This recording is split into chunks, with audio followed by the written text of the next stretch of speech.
Bonjour et bienvenue à cette nouvelle rencontre par la loge CDM dans le cadre du projet, j'allais dire, du combat de diversité humaine, Human Diversity. Et nous avons aujourd'hui la joie, le plaisir d'accueillir Cathy. Bonjour à vous, Cathy. Bonjour Joseph, je suis extrêmement ravie de faire cette interview, cette discussion avec toi. Vraiment. Merci Cathy. Vous avez une passion. Et cette passion-là qui vous porte, qui vous transporte, c'est la musique. Oui, j'ai commencé quand j'avais 8 ans. C'est ma maman qui m'a poussée à faire un instrument. Donc comme je viens d'une petite ville perdue dans l'Aveyron, il n'y avait pas grand-chose. Donc c'était ou l'accordéon, ou le piano, ou l'orgue d'église. Ben, j'ai pris l'orgue d'église, donc j'ai commencé comme ça. Ça doit être dur à transporter, un orgue d'église. Ouais, alors je ne pouvais pas apprendre sur un orgue d'église à la maison. C'est ça. C'était trop compliqué, il aurait fallu tout casser. Mais tous les examens, alors il y avait un orgue déjà à l'école de musique où j'allais, mais tous les examens, on les passait sur des vrais orgues d'église dans les églises. Et ça, c'est un souvenir énorme.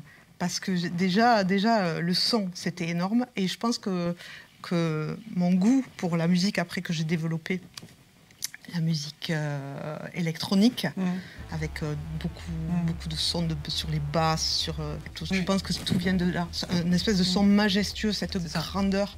Je crois que j'ai commencé à avoir le goût de ça.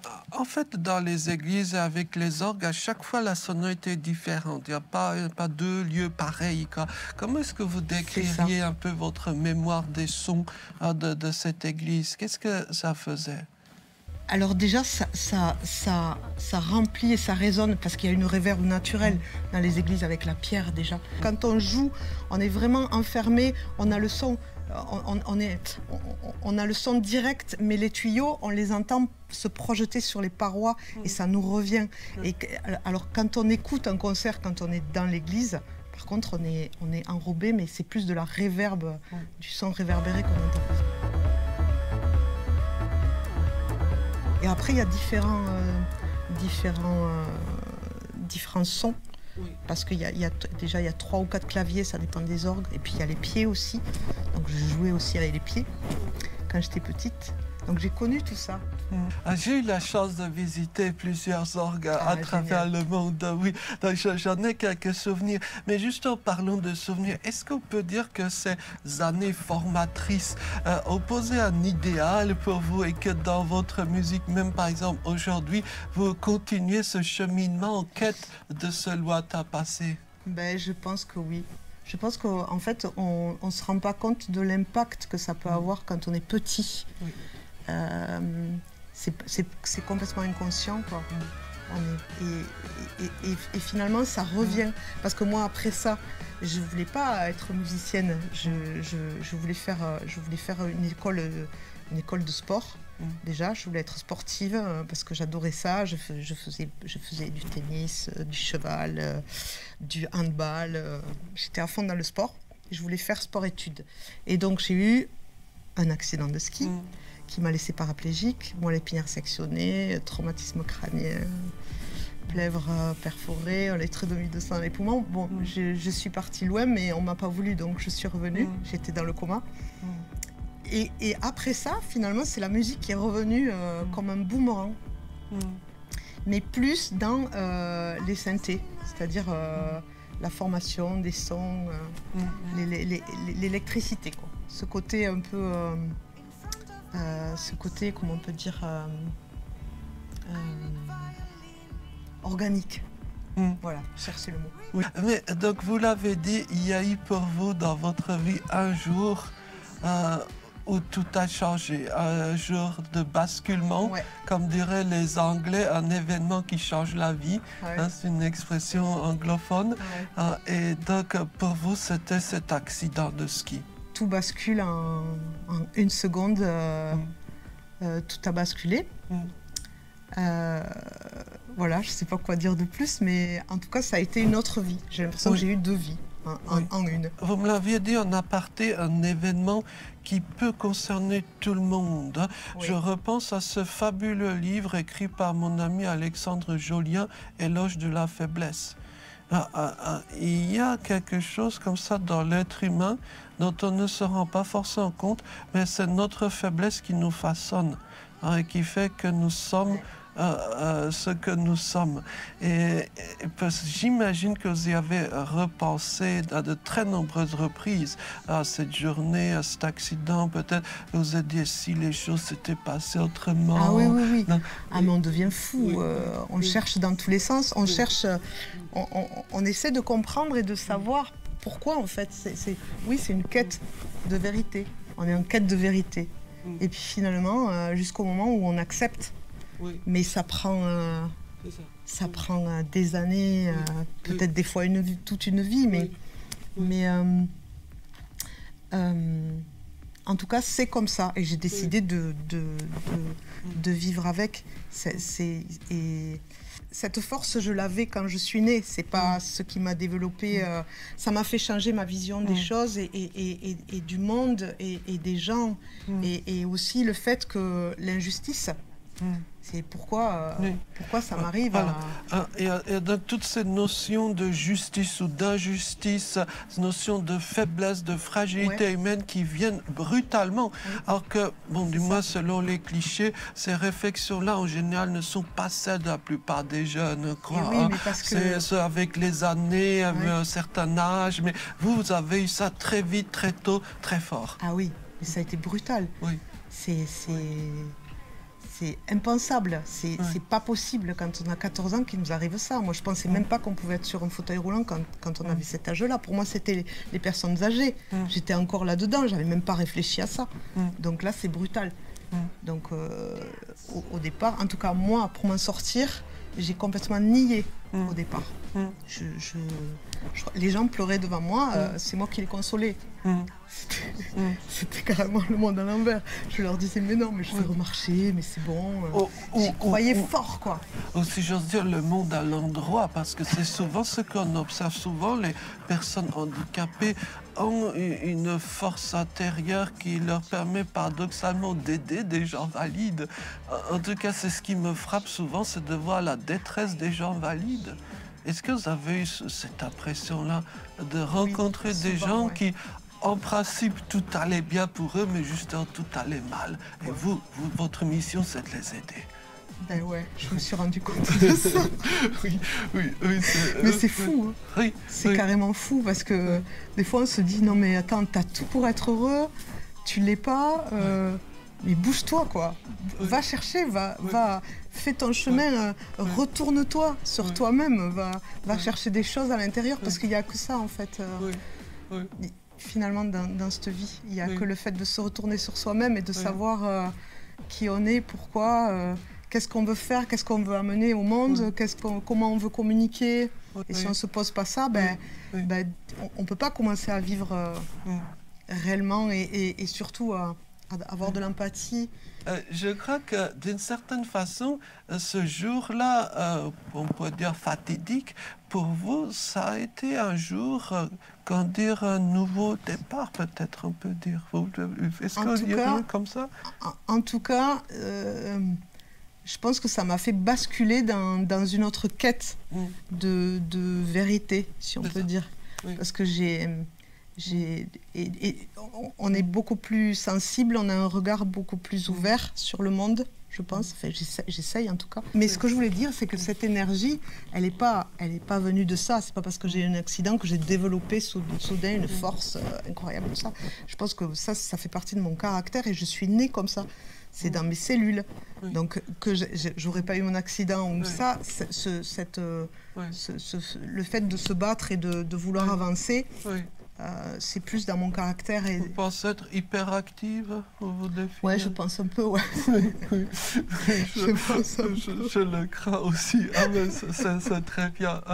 Voyez, notre petit échange me fait penser à ce grand problème qui avait beaucoup préoccupé les psychologues et les savants allemands dans la deuxième moitié du 19e siècle. La grande question, c'était la suivante. Comment est-ce que les nouveau-nés acquièrent une conscience du monde extérieur. Ça, c'était Ouais. leur grande préoccupation. Et la théorie qu'ils avaient développée, c'est que le tout petit prend conscience du monde extérieur par les chocs qu'il subit. Par exemple, il essaie de se déplacer, là, boum, Ah ouais, il se cogne marche contre pas. le mur. Ouais. Quoi. Ah, voilà. Est-ce que peut-être dans votre cas, est-ce que vous avez eu cette impression que ce choc-là vous a permis de prendre conscience des choses? Et complètement.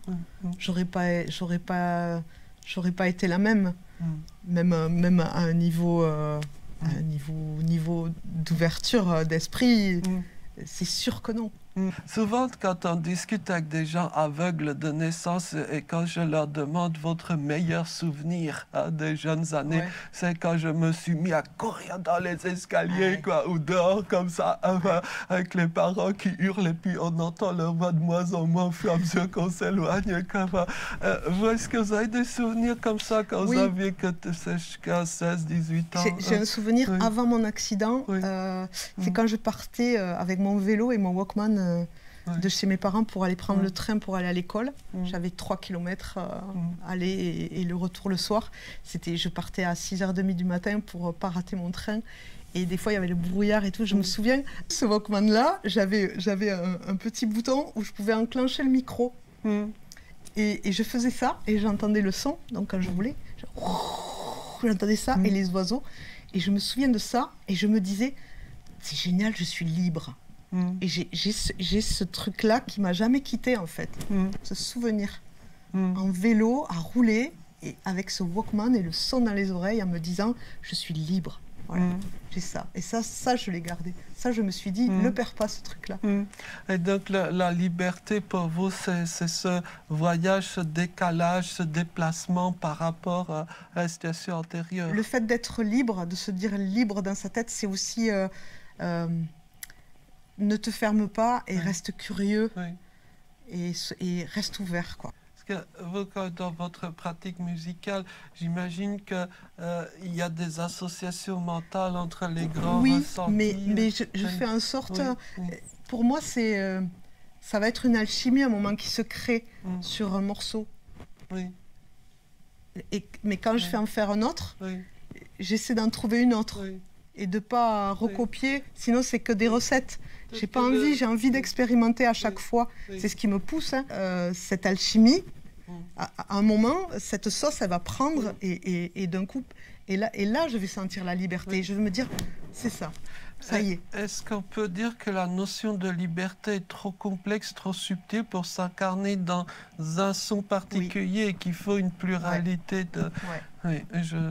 C'est exactement ça. Vous le dites très bien, d'ailleurs. Comment est-ce que, donc, aujourd'hui, votre vie, qui est portée par la musique, est-ce que vous pensez que par la musique, vous parvenez à vous exprimer beaucoup mieux qu'avec le langage? Est-ce que la musique est plus juste que le langage? Alors, j'ai besoin des deux parce que j'écris aussi. En anglais, j'écris en anglais parce que Enfin, pour moi, ça me vient plus facilement et c'est bizarre, j'ai beaucoup plus d'images et de poésie en anglais qu'en français. Et donc, pour vous, il y a une langue, on va dire, pour la vie quotidienne, par exemple, passez-moi le sel. Exactement. Et puis, il y a une langue pour la vie intérieure. Oui, c'est ça. Oui, c'est très bizarre. Oui, c'est exactement ça. Ma vie intérieure, elle est en anglais.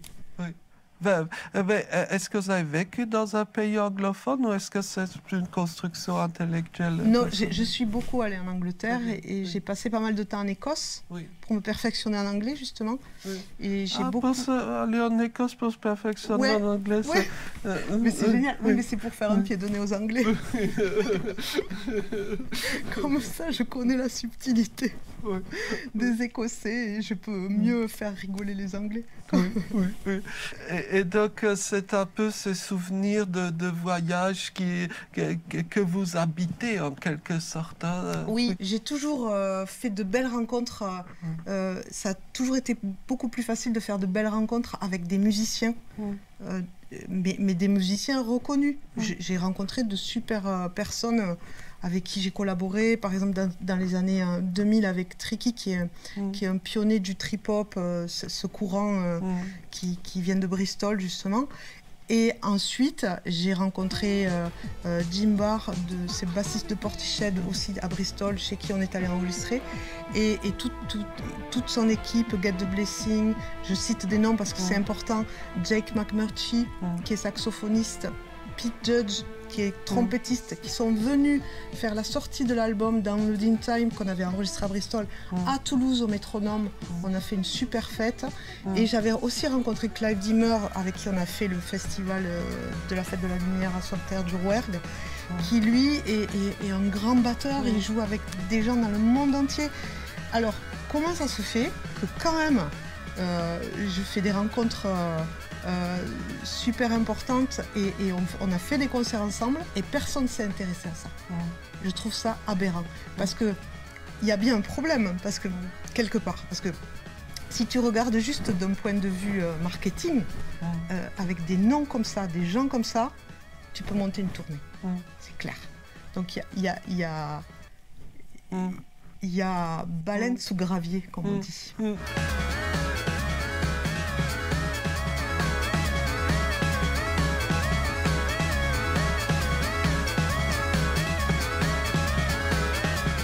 Est-ce que vous, par exemple, vous avez voyagé, on en reparlera de voyage dans des pays où peut-être les gens parlent des langues différentes. Est-ce que vous avez l'impression que la communication pouvait s'établir par la musique plutôt que par les mots?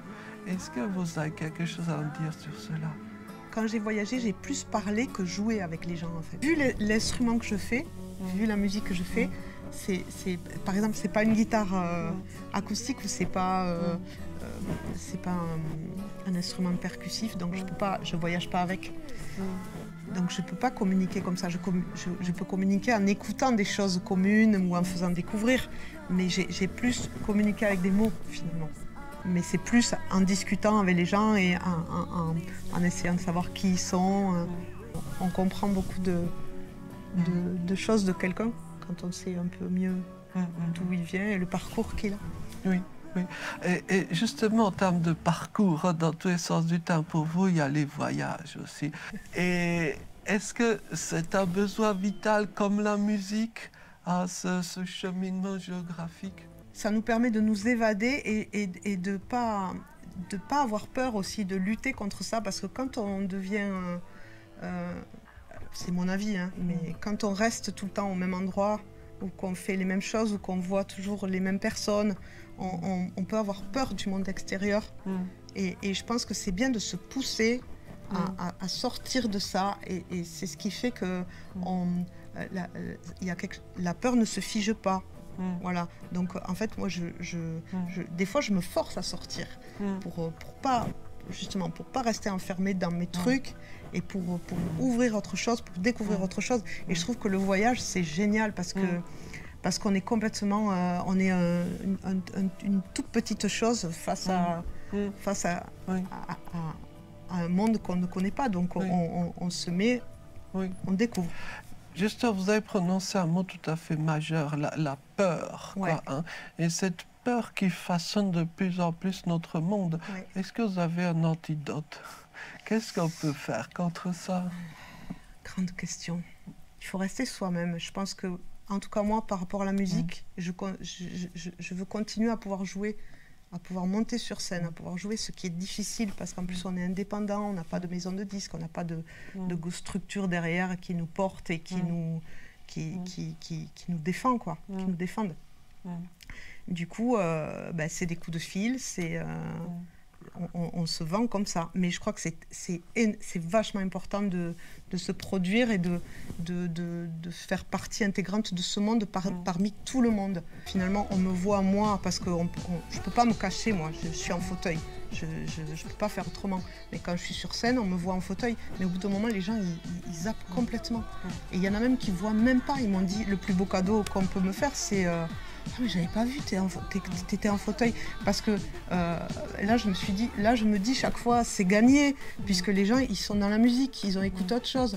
Bon, il y a une certaine énergie qui se dégage, donc ils captent ça plutôt que le reste. Et finalement, qu'ils prennent le fait que je sois en fauteuil, ben ouais, je suis en fauteuil, je fais de la musique, j'ai le droit, non?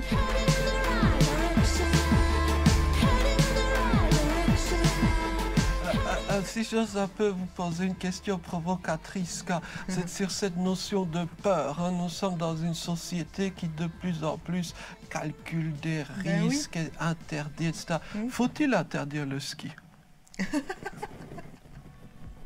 C'est génial. C'est génial. Mais non, bien sûr que non.